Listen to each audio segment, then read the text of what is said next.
The first time he said I needed him to survive.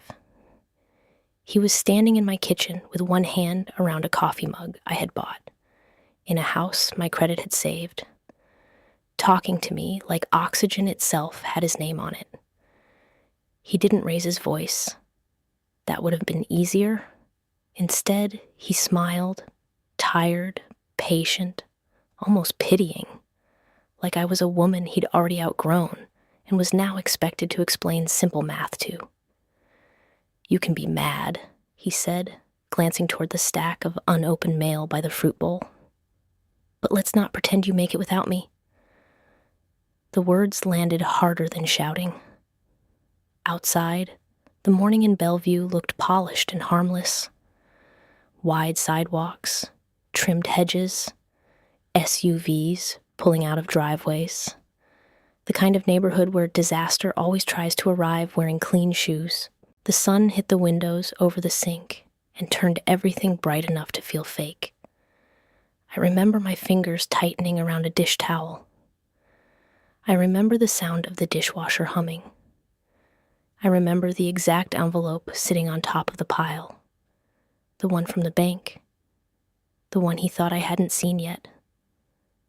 That envelope was why he was so calm. He thought the HELOC statement would scare me. Thought the overdue notice from the property tax escrow shortage would push me into the same place he'd kept me for years. Grateful, cornered, apologizing for problems he helped create. He had timed it beautifully, or so he thought. "I'm not pretending anything," I said. He leaned against the counter, expensive watch, crisp dress shirt, that easy suburban professional confidence he wore like custom tailoring. Daniel Mercer had always known how to look reasonable, even when he was lying, especially when he was lying. "You have no idea what things cost," he said. "Mortgage, utilities, insurance, legal fees if you decide to make this ugly. You know who pays those. You think your little design jobs cover that?" Little design jobs. That was what he called the freelance brand work that had quietly paid our groceries more than once. The work he used to praise in public and diminish in private.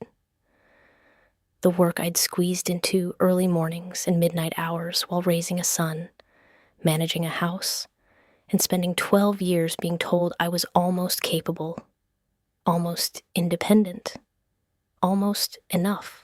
On the counter behind him sat his car keys beside a folder with the Mercer and Vail wealth planning logo embossed in navy, his firm, his pride, his image. The place where men like Daniel taught other men how to structure money, shield assets, minimize tax exposure, and speak in a tone that made greed sound responsible. I looked at the bank envelope and then back at him. "You opened a line against this house," I said. His expression barely changed. Not guilt, not fear, annoyance. The annoyance of a man disappointed the script had moved ahead without him. "It's called managing liquidity," he said. "You'd know that if you paid attention when adults talk." There it was. Not just condescension, ownership. He thought survival meant access, and he controlled access. He thought because he had once been the person who explained our statements, because he knew which accounts were joint and which weren't, because he had handled closing documents and tax filings and meetings with advisors. That made him necessary. Not helpful, necessary. I should have been shattered by that moment. Instead, I felt something colder, because 3 nights earlier, while he was upstairs on speakerphone telling someone from his firm that she'll cave once the numbers hit, I had been in the mudroom opening a different envelope by mistake. An insurance notice, not for our house, for a condo in Kirkland, named insured Mercer Residential Holdings, LLC, and right beneath it, loan servicing correspondence, same mailing address, same quiet arrogance, same mistake men like Daniel always make when they've been getting away with things too long. They stop imagining anyone else can read. I didn't confront him then. I made coffee the next morning, packed lunches, answered emails, took our son, Owen, to school, smiled when Daniel kissed the air near my cheek before work. Then I called a real estate attorney in Seattle, whose number I got from a woman in my client network. A woman Daniel had once dismissed as a divorce addict with too much litigation energy. Her name was Andrea Klein. And by the time Daniel stood in my kitchen telling me I needed him to survive, Andrea had already seen enough to tell me two things. First, the HELOC application appeared to rely on a valuation inflated by undisclosed property improvements financed from another source. Second, Mercer Residential Holdings, if it LLC existed, and Daniel had never disclosed it in the preliminary financial disclosures he'd emailed me 2 weeks earlier when he started floating the word separation in that calm, corporate voice of his. Not divorce. Separation. Like our marriage was a business unit under review.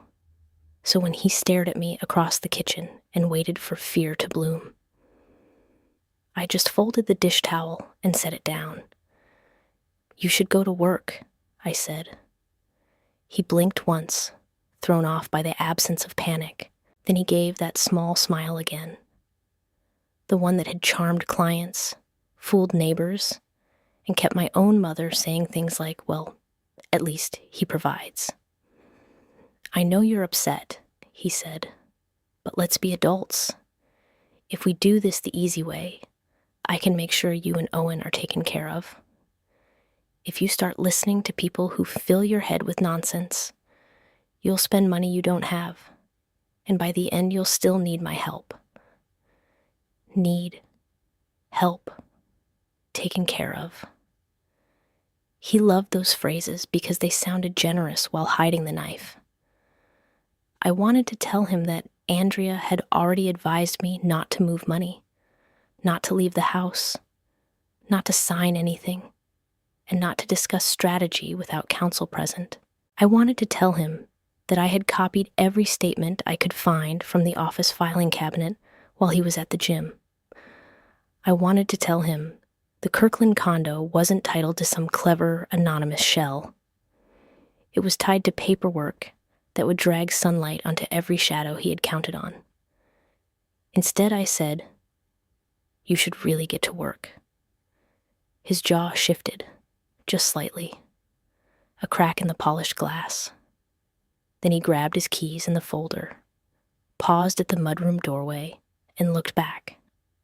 "When you calm down," he said, "I'll explain what your options are."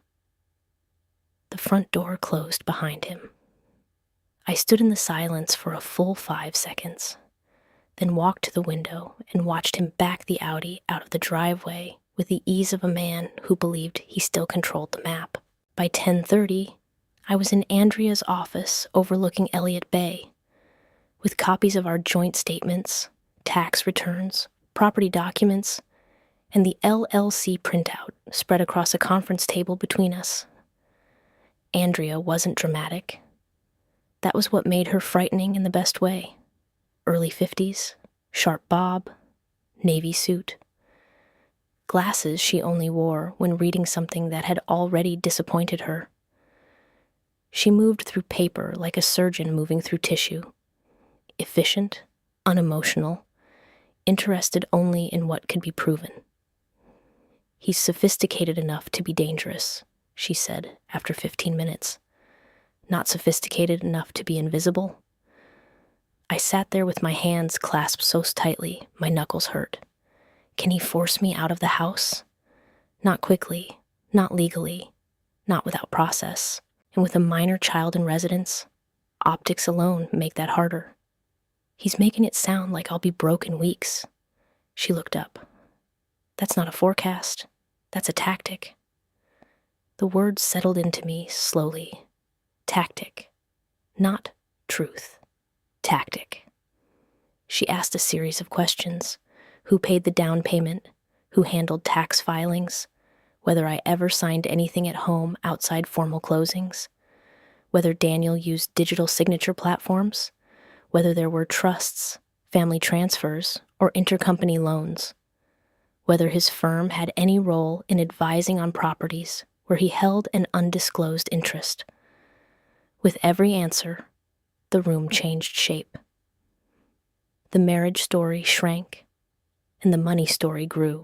I told her about the early years in Portland, when Daniel still pretended partnership meant sharing, about the tiny condo we sold when Owen was born, about how my inheritance from my grandmother had gone toward the down payment on our current house, and how Daniel always described that publicly as our disciplined savings.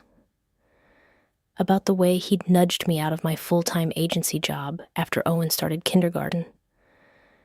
Gently at first, then relentlessly, until staying flexible for the family became another name for financial dependence. Andrea wrote notes, asked for dates, and finally said, "Did he ever have you sign blank pages? Or pages with signature tabs attached but no full document review?" I stared at her. Twice. Twice in the last 3 years, Daniel had come home late, stressed, apologetic, saying he just needed one signature to finalize a refinance package or insurance rider before a cutoff. Both times he stood at the island, flipping pages fast, pointing with a pen, telling me where to sign because dinner was burning, or Owen needed help upstairs, or he had to scan the packet in the next 10 minutes. I felt my stomach drop. "Yes," I said, not blank, but fast. Too fast. Andrea didn't say "I told you so." She didn't need to.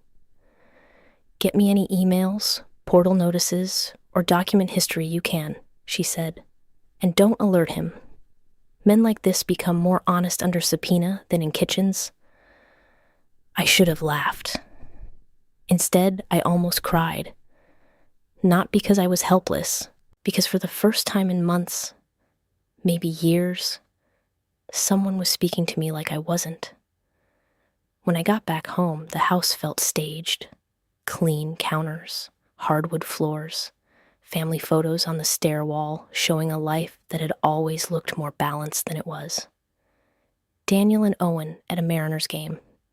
The 3 of us at Cannon Beach. Christmas in matching plaid pajamas. Smile after smile after smile. Evidence of proximity, not safety. I spent the afternoon scanning documents while Owen was at school. Mortgage statements, insurance renewals, county tax notices. A folder from Daniel's office labeled personal that turned out to contain anything but. There were printouts of LLC filings, repair invoices for the Kirkland condo, rental platform deposits routed through an operating account I had never seen, and a legal pad page with handwritten numbers under columns marked cash flow, equity pull, and bridge. At the bottom of one page he had written, "Claire option if separation accelerates. Claire, not wife, not Emily, not family, option." I sat there staring until the letters blurred. Emily Mercer, 41 years old, former art director, freelance brand strategist, mother, wife, option. I should have felt humiliation. What I felt was clarity. That night, Daniel came home with takeout from the Thai place Owen liked and a softness in his voice that would have fooled anyone who hadn't been in the kitchen that morning. "Rough day?" he asked, setting bags on the counter. "Busy," I said. He watched me too carefully, looking for red eyes, looking for evidence of contact with counsel, looking for tremors. Men who believe they manage reality are always checking for leaks. At dinner, he talked mostly to Owen about school and baseball tryouts, asked good questions, refilled water glasses, smiled at the right moments. The version of him other people loved. I saw why. If you only got Daniel in portions, he was easy to admire. After Owen went upstairs, Daniel poured himself bourbon and stood by the fireplace, like the lead in a commercial for mature masculinity. "We don't need to make this adversarial," he said. I stayed at the dining table with my laptop open. "That depends on what this is." His smile thinned. "This is me trying to avoid chaos. You opened debt against the house without discussing it. I didn't need permission to access equity in marital property. Is that how you're framing it?" "That's how it is." The room went very still. He took a sip of bourbon. "You've been emotional lately, Em. I understand why. Change is hard. But there are realities here. You've built a lifestyle around my income. That's not criticism. It's fact. A lifestyle. Like I was a subscription service he was canceling." I looked at him across the room and realized something that should have frightened me more than it did. He believed his own narration. Not just that he could win, that he deserved to. "I think you should have your own lawyer," I said. His hand paused halfway down from the glass. "Really?" "Yes. You've already spoken to one." There it was. Not a question, a test. I closed my laptop slowly. "You said I should understand my options." His face changed by degrees. First irritation, then calculation, then that same practiced patience. "Emily, be smart. Lawyers don't create stability. They burn money. They drag things out. And the people encouraging you, they don't pay the bills after the adrenaline wears off." I held his gaze. Maybe he thought I'd flinch. Maybe he expected the old reflex. Appease, soften, explain. Instead, I said, "Then it's a good thing you're so concerned about efficiency." He smiled without warmth. That was the beginning of the real war. Not the loud kind, the administrative kind, the kind suburban men wage in quiet shoes while telling everyone they hate conflict. Within a week, the thermostat app password had changed. The Amex card connected to family travel started declining. The grocery transfer he used to make every Monday didn't hit our joint checking. The streaming services logged out. The housekeeper texted to say Daniel had canceled recurring service until things stabilize. One of my client invoices, usually routed into the joint operating account we both had access to, bounced back because the receiving permissions had been altered. Tiny cuts. Nothing dramatic enough to explain easily to outsiders. Everything targeted enough to exhaust. Andrea called it coercive financial pressure and told me to document every single move. Dates, screenshots, amounts, communications, tone if relevant. That part almost made me laugh. Tone was always relevant with Daniel. Tone was the whole architecture. When his attorney's first email arrived, it was courteous enough to frame.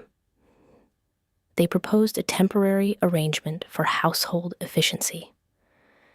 Daniel would continue covering mortgage and essential utilities so long as I agreed not to interfere with liquidation of certain investment positions, and signed a stipulation acknowledging the house as primarily debt-burdened marital property subject to offset. Andrea read it once and said, "Absolutely not." What does it mean? It means he wants you to agree, before discovery, that the home has less usable equity than it likely does, while reserving the right to move or characterize assets elsewhere. I sat in her office again, staring at the skyline, feeling that strange split between devastation and awakening. Every conversation seemed to reveal two lives at once. The one I had been living, and the one Daniel had been accounting for. "We file first," Andrea said. I thought about Daniel's smugness, the kitchen, the words survive and need. "Yes," I said, "we file first." The petition went in the next morning in King County. By noon, Daniel had texted, "You've made a mistake." 3 minutes later, "You are not prepared for what this costs." Then, "Please think about Owen before you let strangers turn this ugly." Strangers. As if he hadn't invited lawyers into the room first. As if the ugliness had begun with my response instead of his design. I didn't answer. Andrea did. From there, the escalation came on schedule, almost rhythmically, as though Daniel couldn't stop himself from proving the pattern. Every few days, a new pressure point. He moved money from a brokerage account and called it rebalancing. Andrea sent preservation demands. He scheduled an appraiser I'd never heard of to evaluate the house on 48 hours' notice. Andrea objected and demanded neutral selection. He told Owen that grown-up money stuff might mean changes if Mom kept making things harder.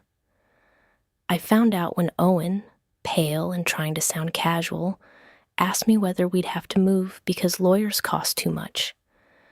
That night, I stood in Owen's doorway after he fell asleep and felt something inside me calcify. Not rage. Rage burns hot and fast. This was different. This was a decision becoming structure. Daniel didn't get to recruit our child into his theater and still imagine I would keep playing nice for appearances. The next morning, Andrea filed for temporary orders covering support, exclusive use protections, non-disparagement around the child, and a restraint on extraordinary asset movement. It was the kind of filing Daniel would recognize instantly. Clean, pointed, expensive to ignore. He called me 14 minutes after he was served. I let it ring out. He called again. Finally, a voicemail. "Emily, this is insane. If you wanted support, we could have handled that privately. You filing motions makes everyone dig in. You are creating damage that won't reverse." Damage. He said it like he was talking about weather. At school pickup that afternoon, another parent I barely knew gave me a look too sympathetic to be random. News traveled fast in neighborhoods like ours. Not facts, just textures, tension. Cars seen at odd hours, heard from someone's stories over lattes and lacrosse sidelines. By evening, one of Daniel's partner's wives texted to say she was praying for peace and hoped I wasn't letting bitterness guide me. Bitterness. Women are always bitter when they stop absorbing impact quietly. I turned off my phone and sat at the kitchen table with spreadsheets. My spreadsheets. Not Daniel's polished dashboards or wealth planning models. A plain document of monthly survival. School costs, groceries, gas, insurance, freelance receivables. What I could cut, what I refused to cut. Numbers had always scared me because Daniel stood between me and them like a translator. Once he was removed, they were just information. Hard, yes, but information. I built 3 scenarios: lean, brutal, transitional. I mapped what expanded client load could look like if I reopened old agency contacts and pitched direct consulting packages instead of project scraps. I made a list of people I could call without telling them why. By midnight, I had 6 names. By Friday, I had 4 meetings. By the next Tuesday, I had signed a retainer with a female founder in Tacoma, rebranding her wellness chain, a Seattle boutique hotel group needing seasonal campaign work, and a home organizer whose Instagram had exploded and who suddenly wanted actual strategy instead of random Canva instincts. Little design jobs. That phrase started to rot in my mind, not as an insult anymore, but as evidence of how badly Daniel had miscounted. He assumed income only mattered if it arrived the way his did, through institutions, titles, predictable deposits wrapped in masculine legitimacy. He never understood the survival engine hidden in pieced-together work. Women like me had always known how to make a life from fragments. The first temporary orders hearing was on a gray Thursday that smelled like wet concrete and stress. Daniel wore charcoal. Of course he did. His attorney, Lowell Briggs, had the expression of a man who billed by the calm minute. Andrea wore navy again and carried a binder thick enough to make a point before she ever opened it. In the hallway outside the courtroom, Daniel stepped near me with his hands in his pockets, like we were waiting for a booster club meeting. "You still have time to stop this," he said. I looked at him, really looked. The controlled face, the expensive haircut, the irritation hidden behind concern, all that effort to appear like the sane one. "You already started it," I said. His eyes hardened. Inside, the judge listened more than she spoke, which Andrea later told me was usually a good sign when the other side arrived expecting to charm. Lowell argued that Daniel had always maintained the household, that I had voluntarily reduced earning capacity, that the property carried leverage, that emotions were distorting simple marital economics. Andrea responded with precision.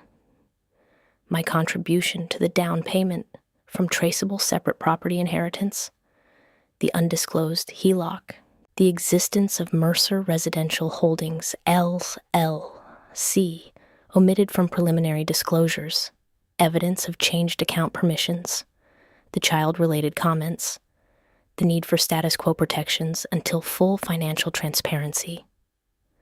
The moment the judge asked Lowell why the LLC had not yet been included in the disclosure supplement, Daniel stopped looking relaxed. He shifted in his chair, just once. But I saw it, and so did Andrea. We didn't win everything that day.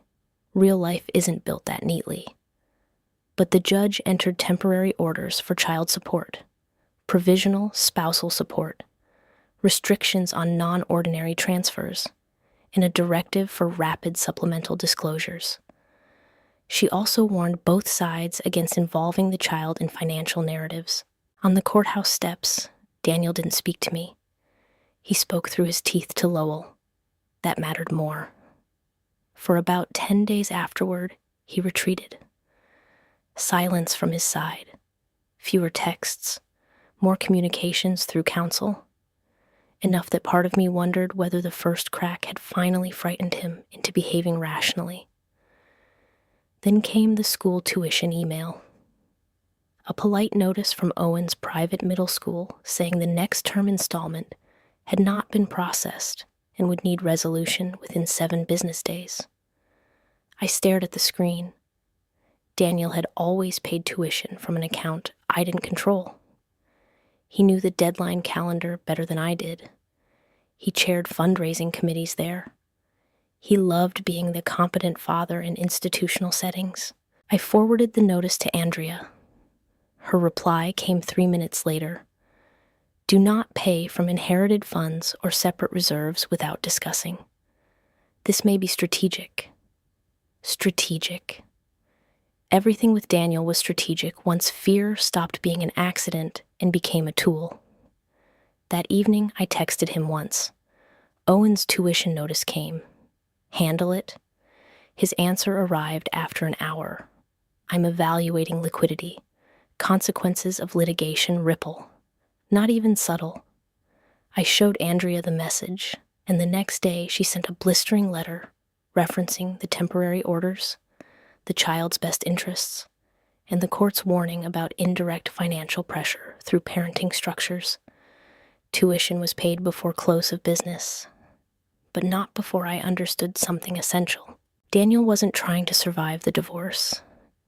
He was trying to preserve the hierarchy. If the marriage ended, but the hierarchy stayed.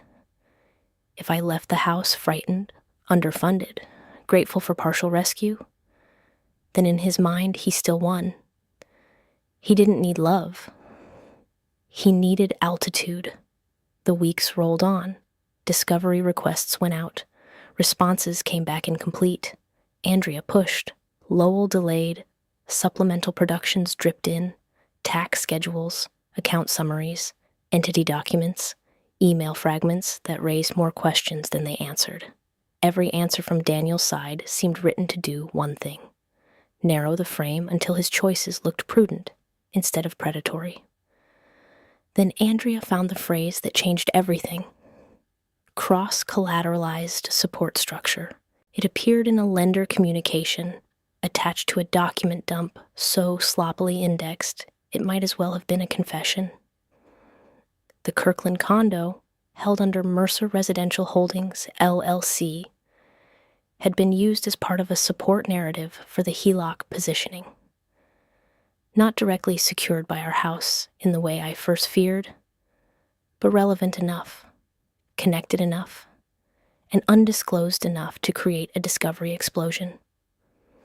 More importantly, there was an occupancy inconsistency. The condo had, at different points, been described in financial materials as investment property, personal use transitional housing, and non-income support reserve asset. 3 different stories, same property, same man. Andrea read the packet, then removed her glasses very slowly. "Oh," she said, not loud, not dramatic. "Worse." I leaned forward. "What?" He may have represented the same asset differently, depending on the audience: lender, tax posture, divorce disclosures. If that pattern holds, he's not just hiding value, he's tailoring truth. That was the day the legal case became a financial integrity case. Subpoenas went out to loan servicers, title companies, and accounting support. Andrea brought in a forensic accountant named Miles Chen, who looked 35 and spoke like a man who trusted arithmetic more than memory. Miles sat with us in a conference room and built timelines on a legal pad. Acquisition, renovation spend, rental deposits, equity movement, tax treatment, disclosure gaps. When he finished, he tapped the bottom of the page. "Either he's disorganized in a very selective way," he said, "or he's been optimizing narratives for specific outcomes." Optimizing narratives. That was Daniel in human form. At home, life went on in its strange dual track. Owen still needed rides to practice. Groceries still had to be bought. Laundry still multiplied. My client work grew. Exhaustion became ordinary. So did competence. I learned how to speak to contractors, insurance reps, school finance staff, and bank departments without waiting for Daniel to step in. Every practical task he once hovered over as proof of his necessity became something else. Proof that he had been gatekeeping, not protecting. One Saturday morning, the garbage disposal jammed. Then the hot water heater started making a noise like a dying appliance in a horror movie. And for 5 panicked minutes, I felt the old reflex rise. Call Daniel, ask what to do, surrender the problem to his tone. Instead, I called a plumber recommended by my neighbor Nina, got an estimate, compared 2 options, approved the repair, and paid the invoice from my business account while eating half a granola bar over the sink. When the plumber left, I stood in the quiet kitchen and laughed. Not because any of it was fun, because it was so ordinary. Survival had been hiding inside ordinary competence the entire time. Daniel just needed me to believe otherwise. By late summer, social pressure joined the legal pressure. One of Daniel's partners hosted a backyard fundraiser and didn't invite me. Though I had attended everyone for 8 years, 2 wives stopped replying to texts. Another sent a long message about how high-conflict separations hurt children most, and how maybe compromise mattered more than fairness now. I read it twice and deleted it. The cultural machine around men like Daniel runs on soft language: compromise, grace, discretion, maturity. Words used almost exclusively when women are expected to absorb betrayal without making the room uncomfortable. Andrea, meanwhile, kept turning screws. At Daniel's deposition, which I attended from the far end of the conference room with a notepad I barely touched, he began the day polished and ended it frayed. He testified that Mercer Residential Holdings, LLC, had been immaterial at the early disclosure stage because it held no net value of consequence after carrying costs. Miles later slid me a page showing why this sounded thin. Daniel testified the Kirkland condo was occasionally used for client-adjacent lodging when privacy needs arose. A subpoenaed property management email showed short-term booking turnover schedules. Daniel testified the HELOC was a prudent marital liquidity measure taken in anticipation of market volatility. Andrea introduced notes referencing separation leverage and household pressure windows. Watching a man like Daniel lie under controlled conditions is a strange experience. He didn't stutter, didn't sweat much, didn't collapse dramatically. He just kept adjusting, trimming sentences, repackaging motive, hoping intelligence would substitute for credibility. Then Andrea asked about the phrase Claire option if separation accelerates. The room changed. Lowell objected. Andrea responded. The court reporter kept typing. Daniel's face lost color slowly, not all at once. "What does Claire option mean, Mr. Mercer?" Andrea asked. He looked at the page. "I don't recall. Was Claire a person? I know several Claires. Was Claire a housing option? I'd need context." Andrea slid another document across, an email chain, condo furnishing invoices, a message from a woman named Claire Donnelly about staying there until things cool off on your end. My skin went cold. Not because there was another woman. By then, emotionally, I was past surprise. It was the layering that hit me. The condo wasn't just hidden value. It was contingency housing, narrative shelter, a place prepared not for investment discipline, but for transition. For him, maybe for them. A piece on the board arranged while I was still packing school lunches. Daniel swallowed. Lowell objected again. Andrea's voice stayed level. "Did you use marital funds, directly or indirectly, to support a separate relationship transition residence?" "No." Miles made a note. I knew that motion of his pen now. It meant interesting. After the deposition, Andrea didn't smile. She wasn't built that way, but her eyes were brighter. "He just hurt himself," she said. "How badly?" "Enough that settlement posture should change." That was around the 70% mark of the story, where everything Daniel had built to frighten me started turning weightless in his own hands. The forensic review sharpened. The condo's renovation payments traced through a consulting entity Daniel had described as inactive. That entity had received transfers during the same months he was crying cash flow strain at home. Some expenses were routed through business development categories too sloppy to survive real scrutiny. There were also irregular reimbursements tied to his firm. Not necessarily criminal, not something Andrea would oversell, but certainly the kind of thing institutional employers dislike seeing aired in family court records. And then, the biggest twist landed. The HELOC proceeds I thought were mostly pressure theater had only partly sat in reserve. A meaningful portion had been used to extinguish a short-term private note linked to the condo renovation bridge, and another chunk had moved through the inactive consulting entity before resurfacing in an investment account excluded from his initial disclosure set. When Miles walked us through it on a whiteboard, arrows and dates and balances mapping the lie, I actually had to grip the table edge.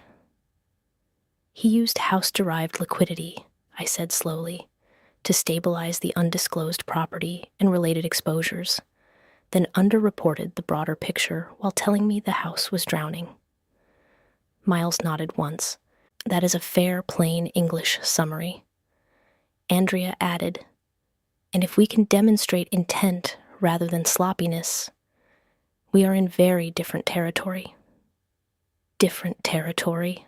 Those words stayed with me all the way home. Daniel had spent months staging a financial cliff to make me cling to him, while using the house, my house too, our child's house, as a pressure reservoir to protect a second life and shield his positioning. It wasn't just betrayal, it was authorship. He wrote a version of reality where I was dependent, then billed my future for the cost of his exit. The settlement conference was set for early October. Before it, Lowell made a new offer, more support, more equity recognition, a proposal that 6 months earlier might have looked generous. Andrea read it and said, "He's paying for silence. Should I take it? That depends on whether you want the fastest off-ramp or the cleanest correction." I went home and sat on the back patio while the evening turned blue over the fence line. Owen was inside doing homework. A dog barked 2 yards over. Somewhere down the block, a leaf blower whined.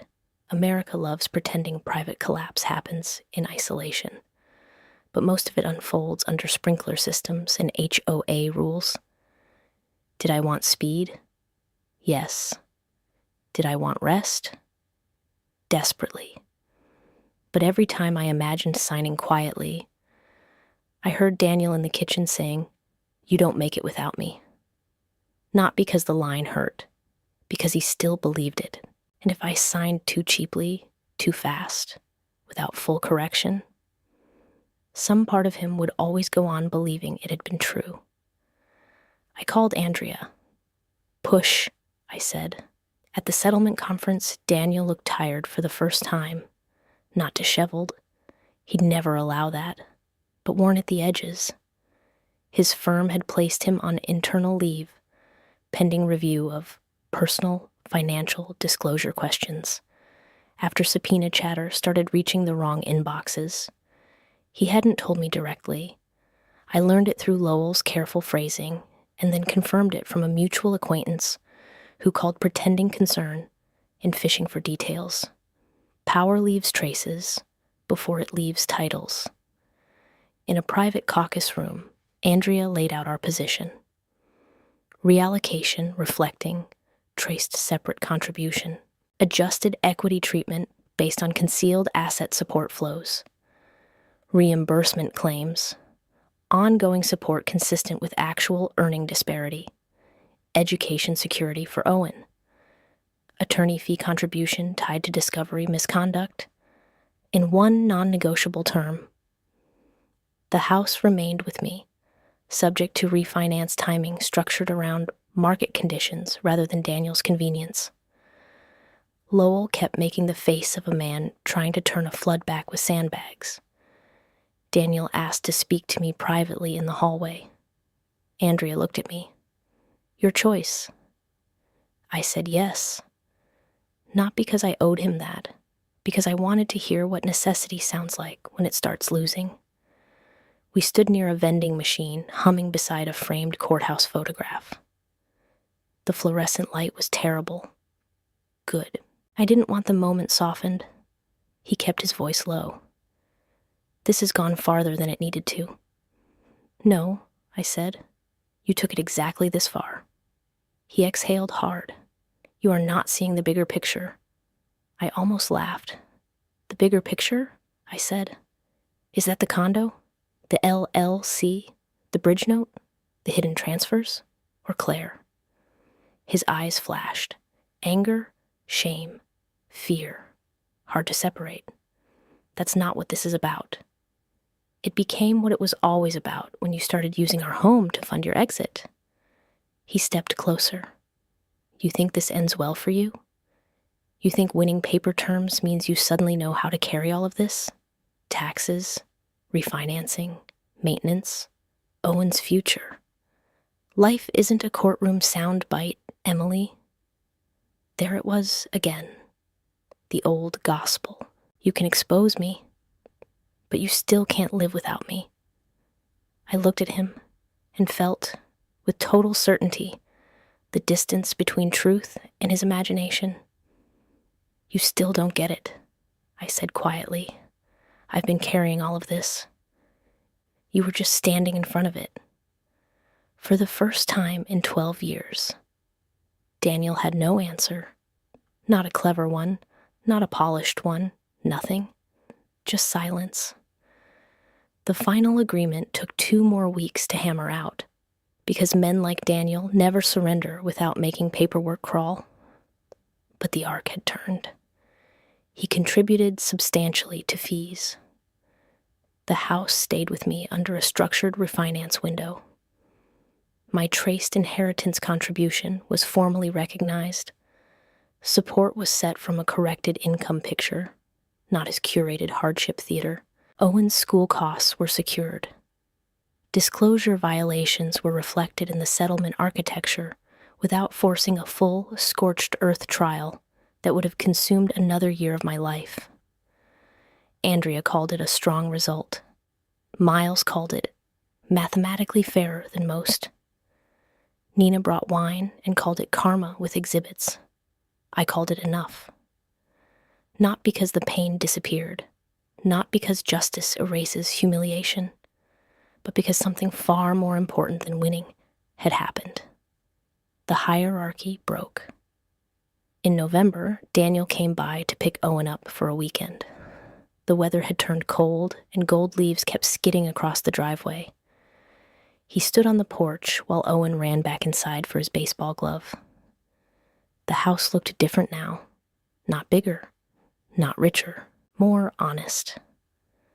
I'd sold 2 pieces of oversized furniture Daniel loved because they impressed guests and blocked actual movement. Repainted the dining room myself with help from Nina. Moved my desk into the front room where the light was better. The place finally felt lived in instead of presented. Daniel noticed all of it. He looked thinner. His coat hung differently. Power reversal rarely arrives with drums. Usually it shows up in posture. "I heard you signed 2 more clients," he said. 4 months earlier, the sentence would have sounded patronizing. Now it sounded like data gathering. "Yes," he nodded slowly. "That's good." It was almost funny, watching him try to locate the correct tone in a world where my growth no longer passed through him first. Owen thundered back downstairs, hugging his duffel bag under one arm. "Bye, Mom." "Have fun," I said. Daniel reached for the door, then paused. "If you need anything with the refinance paperwork," he said, eyes on the porch railing instead of me, "I can review terms, just to make sure you're not getting boxed in." For a split second, the old world hovered there. The offer, the expertise, the subtle premise that adult safety still wore his face. Then it passed. "I have people for that," I said. He looked at me, really looked. And in his expression, at last, I saw the thing he'd been trying to spare himself from since the beginning. Recognition. Not of my anger, not of my pain, of my survivability. He left with Owen, and I stood on the porch until the car turned out of sight. Inside, the house was quiet. Not lonely, just quiet. A good quiet. The kind that doesn't demand performance. I walked to the kitchen, the same kitchen where he had once stood telling me I didn't make it without him. The counters were crowded with ordinary things now. School forms, client notes, a half-empty bowl of clementines, paint samples I still hadn't thrown away. Real life. My life. Not curated. Not explained to me. Not translated through someone else's superiority. The bank statements still needed reviewing. Taxes still had to be planned. The refinance process was annoying and full of documentation requests. Some nights I was so tired, I ate cereal for dinner and answered brand strategy emails with a heating pad on my back. Owen still had hard days. I still had flashes of grief so sharp they arrived like weather. Independence was not glamorous. It was paperwork and courage and calling the appliance repair line before coffee. But survival had never been the impossible mountain Daniel described. It was a series of tasks, a series of decisions, a series of mornings where no one got to narrate my limits for me.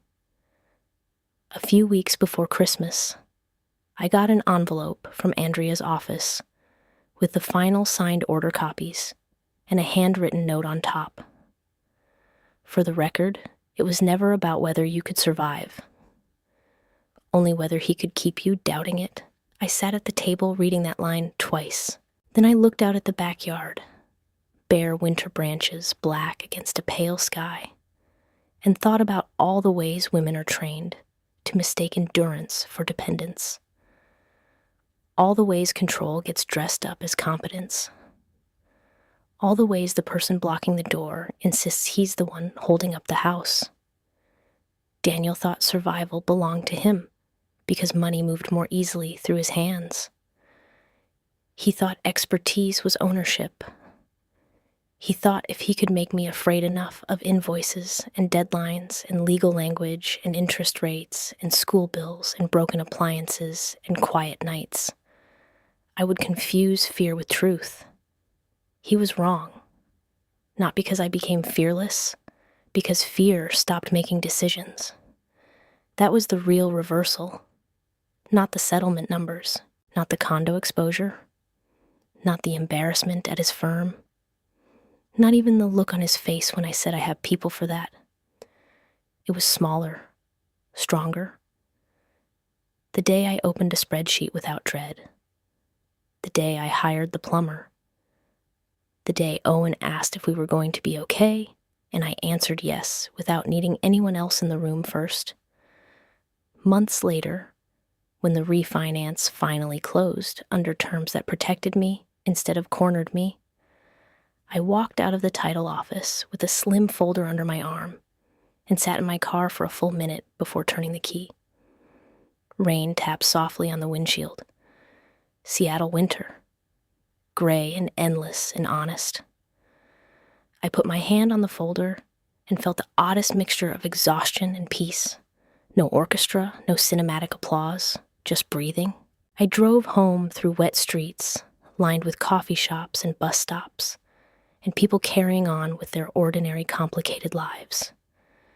At a red light, I caught my reflection in the mirror. Tired eyes, hair frizzing from damp air, mouth set differently than it used to be. Not harder, truer. When I pulled into the driveway, Owen was already inside at the kitchen counter doing homework, one sneaker kicked halfway off, complaining to Nina about algebra like it was a human rights violation.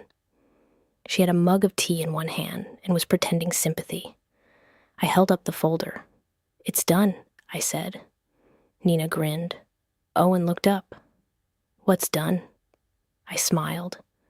"Just grown-up paper stuff." He rolled his eyes and went back to math. Nina laughed, and I stood there in my own kitchen, under my own lights, with rain sliding down the windows and dinner still needing to be made, and understood something that felt almost sacred in its simplicity. Survival is not a gift the powerful hand down. It is not permission. It is not marriage. It is not a salary attached to someone else's ego. It is the quiet accumulation of skills, choices, evidence, work, boundaries, and self-respect, built sometimes in secret, built sometimes in pain, until one day the person who swore you'd collapse without them is forced to watch you continue. He thought I needed him to survive. What I needed was for him to move. Once he did, I could finally see the exits, the accounts, the lies, the lawyers, the leverage, the work, the future. And once I could see it, I could build. Not perfectly, not effortlessly, but completely. So when people ask now, in that careful way people ask after they've heard enough gossip to know a life cracked open but not enough truth to understand how. I tell them the gentlest version. I say divorce is expensive. I say paperwork reveals character. I say houses remember who held them together. What I do not say, what I keep for myself, is the image that still returns sometimes in the quietest hour of morning. Daniel in my kitchen, sun on the counter. That soft, pitying smile. You don't make it without me. I like remembering it now, because memory has weight when the ending changes. I remember the man who said it, and I remember the woman who, even then, was already proving him wrong.